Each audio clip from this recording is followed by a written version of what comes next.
Hello mga mare, ngayon po'y gagawa tayo ng Indian Moringa Patties or malunggay na gagawin nating patties. Yung malunggay ko po, kinat ko lamang po yan ng maliliit. Pagkatapos po ay lalagyan ko po yan ng besan. Besan po yung flour ng mga Indian na gawa sa garbanzos. Kung wala po kayong besan, pwede po kayong gumamit ng all-purpose flour, pero konti lamang po ang ilalagay natin para nang sa ganun ay hindi malalamangan yung ating malunggay.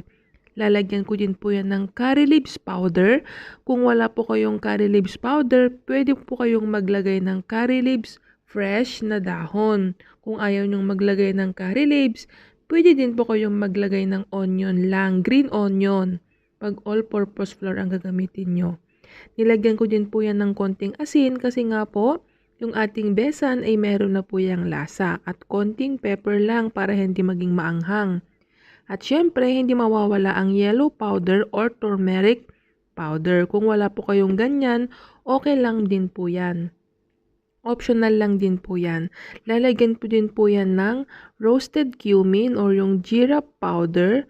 Yan, Indian spice din po yan. Konti lang pong ilalagay ko para hindi masyadong matapang. Yan lang po. Naghugas na po pala ako ng kamay at imimix na po natin yung ating mixture. Imimekos-mekos lamang po natin ng ganyan. Mas gusto ko po na i-mix gamit ang mga kamay ko kaysa igamitan pa natin ng kutsara. Kasi po pag gamitan ng kutsara, mahirap pong i-mix kasi yung ating malunggay, maliban sa buhaghag siya or magkahiwa-hiwalay siya, kailangan mo siyang bigyan ng konting massage para mag-mix ng maigi yung ating flour at yung ating asin at lahat-lahat na. Yan po.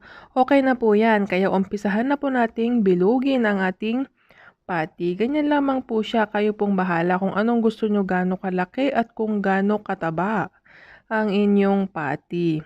Ganyan lamang po. Ganyan lang po ang ginagawa ko. Nakapagpainit na pala ako ng mantika kaya didiretso ko na pong ilagay yan sa ating palayok. Kung ayaw nyo po ng ganyan, pwede nyo pong gamitan ng ganito. Kumuha kayo ng konti. Tapos, alam nyo po yung gumawa ng bilo-bilo. Ganyan. I-press mo lamang po ng ganyan. Mas mabilis po pag ganyan ang ginawa ninyo. O, diba? Yan. Nabilog ko na po pala lahat, kaya prito-prito na lang po tayo. At saka po, tandaan nyo po, hanggat maaari, huwag nyo pong gagayahin yung aking ginawa na pinagsabay-sabay ko lahat sila sa isang palayok. Kasi po, may tendency po yan o merong posibilidad na magdidikit-dikit yung ating patty. Kaya, kung maaari, huwag po nating punuin yung ating pan or yung ating lutuan. Ganyan lamang po. Ayan, antayin lamang po yan na mag-golden brown at maluluto na po yan. Maganda po ito para sa mga batang pihikan sa gulay. Pwede nyo po siyang gawan ng ganyan, pwede nyo dagdagan ng iba pang gulay. Ganyan. Kung baga sa atin ang tawag dyan ay ukoy. Pero dahil Indian po yan, ang tawag ko po ay Indian Moringa Patty. Ayan lamang po, sa susunod, tuturuan ko ulit kayo ng iba pang dish or luto ng mga Indian. Salamat po sa panonood. Bye-bye!